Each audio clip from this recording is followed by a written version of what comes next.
Dragon Ball Z,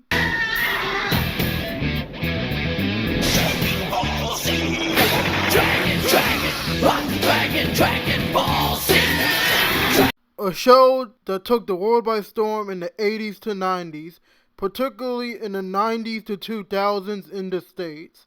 Very few shows have reached the heights this show has gotten to. Clothes, entertainment, merchandise, games. If it's a market, DBZ has influenced it. But why did this show have so much success in the States? Was it just luck, or were there some other pillars that led to its success? So sit back and watch as I try to explain why Dragon Ball Z had utter success in the world outside its country of Japan. For this video, a lot of things will be taken from the United States perspective, since it's easier to explain the data that way and due to living through it. It's not like Dragon Ball Z was the first anime to be imported from Japan to the United States, with other popular shows like Astro Boy and Speed Racer following suit. But why was DBZ the first big successful show of the bunch to be imported? So as stated earlier, in this video series, I would like to talk about why certain shows or entities were successful and why others were not, in which I'll talk about some pillars that led to the successes or their failures. So why not start with something that was arguably became the first global anime phenom? So sit back, like, and subscribe. So the first pillar that would allow Dragon Ball Z success is due to the perfect era it came out of to the States. So for those that don't know, DBZ came to the States in 1996, which would actually do some favors for it. In 1989, The Simpsons will come out due to, paraphrasing the show creator Matt Groening here, for The Simpsons. The Simpsons were created because adults like cartoons, but there were strangely none for us. This would be seen when looking in the Nielsen data in the 80s and 90s. That some of the biggest watchers of cartoons came out of households that didn't have any children, meaning there was a market for cartoons for adults. Let's not forget, at this time, Cartoon Network just came out, so the idea of cartoons being a profitable idea was still new, but coming to fruition. Globe.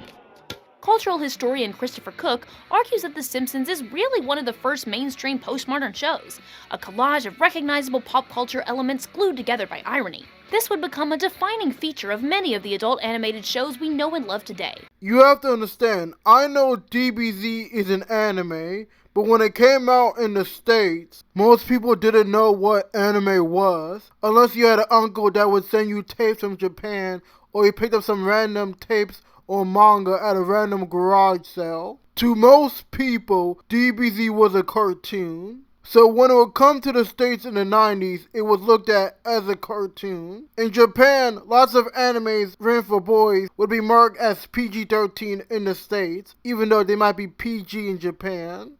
Meaning, a lot of anime written for boys would have a lot of adult themes that you won't see in other common cartoons back then. Just look at all the changes 4Kids dubs had to make to the shows to see what I'm talking about. Your name, or you'll be walking the plank to Davy Jones's locker, you will. Ah. There were things that a lot of kids would like the fire them and awesome poses, but there were things for older people to like, such as the inside jokes, such as Goku training in hell, or certain designs of different females for certain research. Well, if being made into an embarrassing object is what it takes to get my wish, then okay! I've duped them into thinking this bothers me, and I get an easy Dragon Ball! Heck, underwear's not much different from a bathing suit! So it would make sense for older people to like it, and as stated before, that there was a market starving for this type of show. Guess what? And by type of show, I mean adult animation / cartoons. Guess what? DBZ was that type of show, meaning being able to achieve success in the same market that The Simpsons just did about 5 years ago, since it was only The Simpsons, which only aired new episodes once a week at the time. So it would give good reason for Cartoon Network to bring the show over and promote, since there was high probability of the show to find success for the show to find success at the time. Toonami was relatively new block and could have used a flagship show to help push it. If you don't believe me, then another 2 adult cartoons would find success 2 years later in South Park, and then the end of the decade in 1999 with Family Guy, and give credence to the validation of the adult cartoon market. The success of The Simpsons spawned a whole wave of animated shows designed to appeal to an older audience, with the likes of South Park and Family Guy making it explicitly clear that they were not for. Now we get an adult cartoon like every 3 months, probably created by the team that gave us Rick and Morty. The next pillar I want to talk about is the relatability of the show, especially when it comes to minorities in the US. If you look at TV now, especially animation, everybody is represented pretty much. Just look at all the new Disney princesses. Let's just look at some of the storylines for the show. You have Goku, who doesn't have parents and ends up being raised by his grandfather, who really was not his grandfather and a virtual stranger that just found him on the street. Well, we can't just leave you here now, can we? Shall I take you to my home? Well, you certainly are a feisty one, aren't you? This stranger would act like a father figure to him. Goku be raised by his father Gohan. You have Goku, who doesn't have parents and ends up being raised by his father Gohan, who was this figure that wasn't related to him but acted like a father figure for him, such as maybe a coach would do for someone without the best home life, or maybe a community leader would do for a troubled youth, which could relate to kids that didn't have parents, that were divorced, or also had none, or maybe grew up in that type of bad area, that was unstable and needed someone that would believe in them or give them guidance. You had Vegeta, who lost his planet and his heritage, and now had to find his place in the world now, on a different planet, while also having to work for the man. They never really said with Frieza. Frieza that destroyed his planet and calls him monkey like every 5 minutes. Hello, monkeys! Miserable Saiyan monkeys. Nasty monkeys. The whole barrel of monkeys. You know, monkey see, monkey do. Could be an allegory to a black person, or someone that's an immigrant or a child of one, and trying to find a place in the world, or maybe moving into a different country. There's a reason every time Vegeta is in a fight, he has to remind you of his proud Saiyan blood in a fight, as the only person that remembers it, since Goku doesn't remember anything. You got Piccolo, which the black community claims due to literally being an alien and having to adjust in a foreign land, even though, not gonna lie, I didn't know raising someone else's child was a black archetype, unless you're a light-skinned guy in a Tyler Perry movie. It's not even with the social allegory for the relatability. The idea of trying and accomplishing a goal through hard work will always be popular. Movies such as Rocky will always be popular because of that. For example, the average DBZ arc is main characters get beat up, train, face some problems along the way, learn to grow, and get through that problem, and then accomplish their goal, but really wait for Goku to save the day. Those type of journeys will always be fun to watch, because everyone understands what it's like to go through in life. Even Goku, as a main character, helps go through that relatability. If you look at TV in the States before DBZ came out, the idea of this functional main character or dad was very popular. The main character that's majorly flawed, or not exactly the best role model as a main character. Some examples about what I'm talking about is The Simpsons and Married with Children, where both of what I like to call the non-all-American dad that was popular around that time of DBZ. Goku was flawed. He just wants to fight and eat all day, since that's what he likes, and there's some charm to that, especially when you are at a 9-to-5 job that you don't like but need to work every day. There's a reason why everyone is trying to be a content creator. No one wants to teach your kids and make your fries all day. The third pillar I want to talk about was the easy marketability of the show. In the 1980s, shows, especially those designed for boys, had to follow the toy sell model. No matter how good a show is, the show will be canceled if it doesn't sell toys or merchandise for the show. Look at Symbiotic Titan from Cartoon Network, for example. Critically acclaimed, had lots of viewers number-wise, but because it didn't move toys or merchandise, it was cancelled. Even though the creator gave you 2 more popular shows on the network in Samurai Jack and Dexter's Laboratory. Supposedly, the reason why it was canceled from Cartoon Network is because Cartoon Network could not get any company to make a toy line for Symbionic Titan.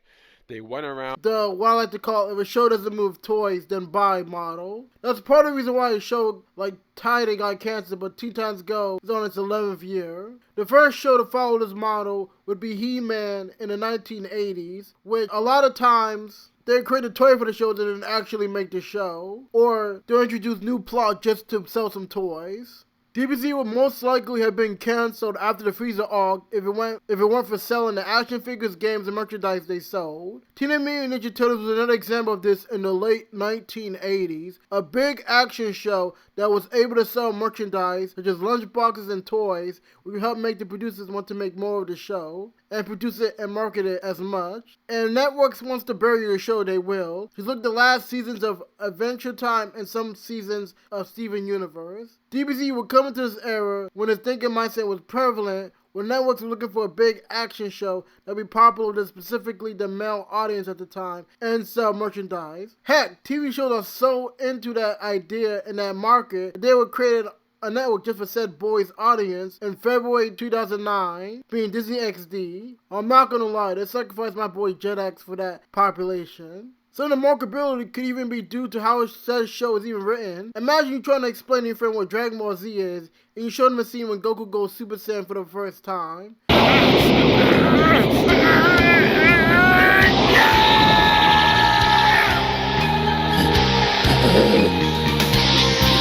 What your friend learned was, I don't know much about the plot of the show, but it's epic and sometimes that's all you need. It's easier when you're trying to market DBZ as a network and you can show a quick fight scene as a commercial and say, if you want more, come watch it this time.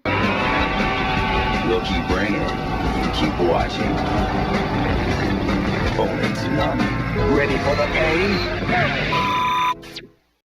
You don't need to explain the plot, but you just need enough to where someone will look up your movie and remember to watch it when it comes out together. Not only that, but DBZ was simple enough to where you can miss an episode due to long fight scenes, but still be rewarded for following the shows when some plot happens, and also come back and watch the show whenever. That's how you get people to watch your show. The last pillar I want to use when talking about DBZ's success was the fact that it was the first of its kind. DBZ was the first long-running cartoon show, one of 52 episodes to use what I like to call the Adventure Time storytelling model. So for those who don't know what I'm talking about, what I mean is the model combination of episodic episodes, which episodes will be mixed with a collection of heavy plot-driven episodes that will become this overarching plot for the show, and then in this series' final arc for the show.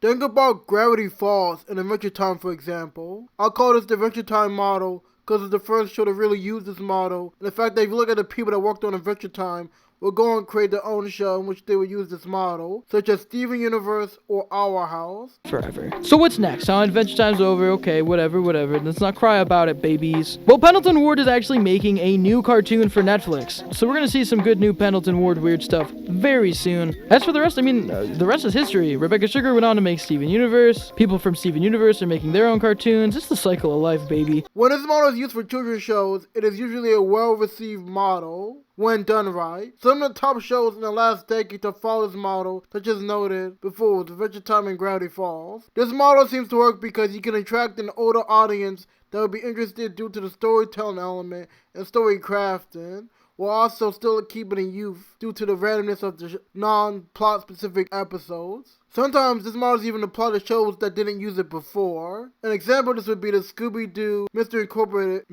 Incorporated for the Scooby-Doo franchise. Scooby-Doo came out in 1969 and will have numerous spin-offs, some that we're trying to ignore. Scrappy-Doo. The time has come that you appoint me your unquestioned leader. Either that or I'm out of here. What's the idea? You can't do this to me! People adore me! Ow! I'm as cute as a Powerpuff Girl! In 2010, they would come out and release Scooby-Doo Mystery Incorporated, a new spin-off. The show would be a darker, more adult-themed show with an overarching plot throughout the story and would be a first for Scooby-Doo. And the result is most considered this the most and the best Scooby-Doo season outside of probably the original due to nostalgia purposes. I watched all 52 episodes of Scooby-Doo Mystery Incorporated to answer just one question. Why out of all other 13 Scooby-Doo shows is Mystery Inc. considered the best? The best place to start. And that, Minnie Kaling, is how you do a spin-off of Scooby-Doo. You can even argue that's why a lot of shows on these big networks like Nickelodeon and Disney Channel have kind of suffered lately. Shows about a decade ago or more had some forms of an overarching idea. If they didn't, there'd be some sort of realism to the show. We know people like Vegeta's who are short kings, or Goku who isn't the smartest tool in the shed, but they mean well most of the time. DBZ might not be the best anime from a storytelling point, but what can I say? You can argue it's been the most influential anime in the last 30 years. You can find lots of people that haven't seen the anime. But it's very rare to find someone under 30 that hasn't seen the show yet. Better chance of making the NBA, I reckon. So that's the video. Thought I'd do a different type of video and explore a show I grew up with watching. Because if any of these nostalgic TV podcasts have told me anything, nostalgia sells. Well, gonna need a sense of being after this. Adios.